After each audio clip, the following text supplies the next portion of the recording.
सर्व आदरणीय विद्यार्थी मित्रांनो नमस्कार. मी आपला धनैया सर, गाव तोळनूर, तालुका अक्कलकोट, जिल्हा सोलापूर, महाराष्ट्र.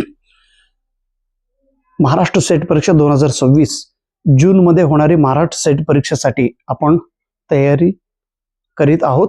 पेपर क्रमांक 1 मधील युनिट 8वा ICT ह्याच्यामध्ये येणारे digital initiative by government of India, Bharat सरकारने काही योजना सुरुवात केलेल्या आहे. त्या योजनेबद्दल आपण माहिती घेत आहोत. दरवेळी पेपरला ह्याच्यावरनं प्रश्न विचारतात, त्यामुळं टू दी पॉइंट बोर्डवर लिहिलेले पॉइंट्स आपण आपल्या नोटबुक मध्ये लिहून काढा. आता इथे 2 डिजिटल प्रोग्राम बद्दल मी तुम्हाला सांगणार आहे. पहिला आहे NDLTD. N म्हणजे नेटवर्क्ड, D म्हणजे डिजिटल, L म्हणजे लायब्ररी, T म्हणजे थेसिस आणि D म्हणजे डिझर्टेशन.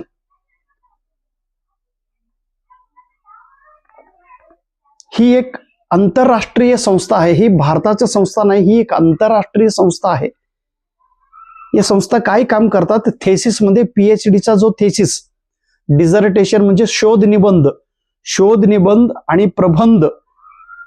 आपण विद्यापीठात जो शोध निबंध PhD घेण्यासाठी आपण एक शोध निबंध तयार करून तिथं PhDचा थेसिस सबमिट करतो, तसं थेसिस आणि डिझर्टेशन जे विद्यापीठात शोध निबंध तुम्ही सादर करताय तुमच्या विषयाच्या संबंधित, अशा शोध निबंध आणि शोध प्रबंधांचा संग्रह करण्यासाठी,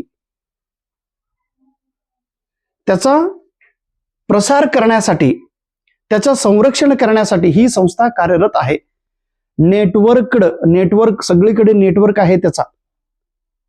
डिजिटल लायब्ररी ही एक डिजिटल लायब्ररी आहे, ही एक ग्रंथालय आहे.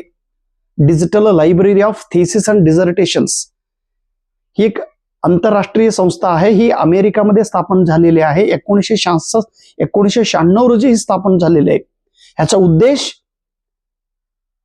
वेगवेगळ्या देशातील विद्यापीठामध्ये शिकणारे विद्यार्थी, जो PhD कंप्लीट केलेले आहेत, जो शोध निबंध सादर केलेले, असे सगळे जगातील सगळं विद्यापीठातील शोध संग्रह एकत्रित करणे, अडॉप्ट करणे, त्याचा वापर करणे, त्याचा यूज करणे, त्याच्यामध्ये नवीन म्हणजे क्रिएशन, त्याच्यापासून आपण नवीन कन्सेप्ट आयडिया घेऊन पुन्हा निर्मिती करणे आणि त्याचं प्रसारण करणे, ही या संस्थेची कार्य आहे.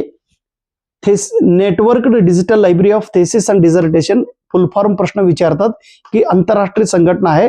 अडॉप्टेशन स्वीकार करणे, नवीन तयार करणे, उपयोग करणे, डिझिमिनेशन त्याचा प्रसारित करणे, प्रिझर्वेशन त्याचं संरक्षण करणे of electronic thesis and dissertation. Electronic माध्यमातून ही सगळं थेसिस संग्रह करण्याचे काम ही करत आहे. कशासाठी? Sharing of knowledge to the world wide.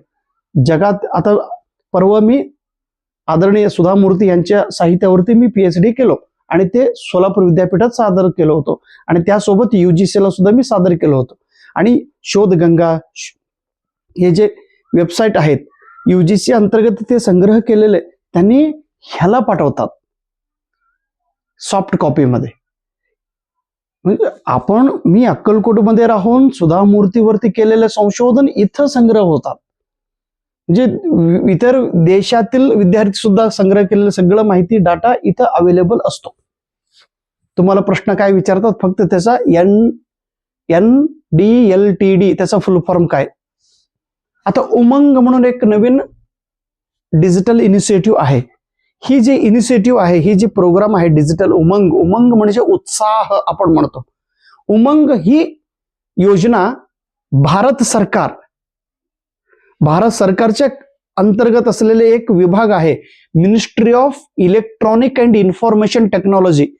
Ministry of electronic and information technology या खात्याच्या अंतर्गत 23 नोव्हेंबर 2017 रोजी ही डिजिटल योजना सुरू करण्यात आलेली आहे. डिजिटल इंडियाच्या अंतर्गत या योजना कोणासाठी आहेत? भारतात असलेल्या सगळ्या लोकांसाठी, नागरिकांसाठी, सिटीजनसाठी, प्रत्येक नागरिकांना सेवा देण्याची ही एक योजना आहे. लोकांनी तिथलं सेवेचा वापर करून घेत आहेत, सर्व्हिस घेत आहेत.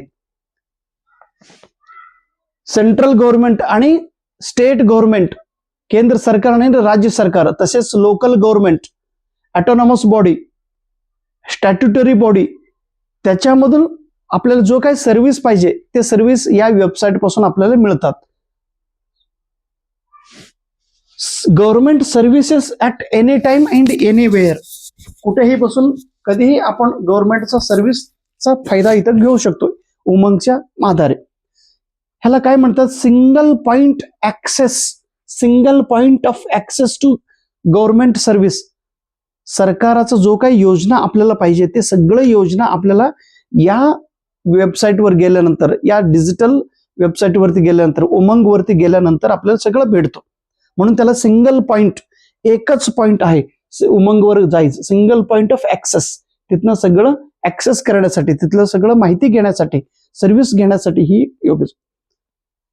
पेपरला प्रश्न विचारतात उमंग म्हणजे काय, ह्याचं काय काम आहे? Single point access to government service. Thank you, नमस्कार.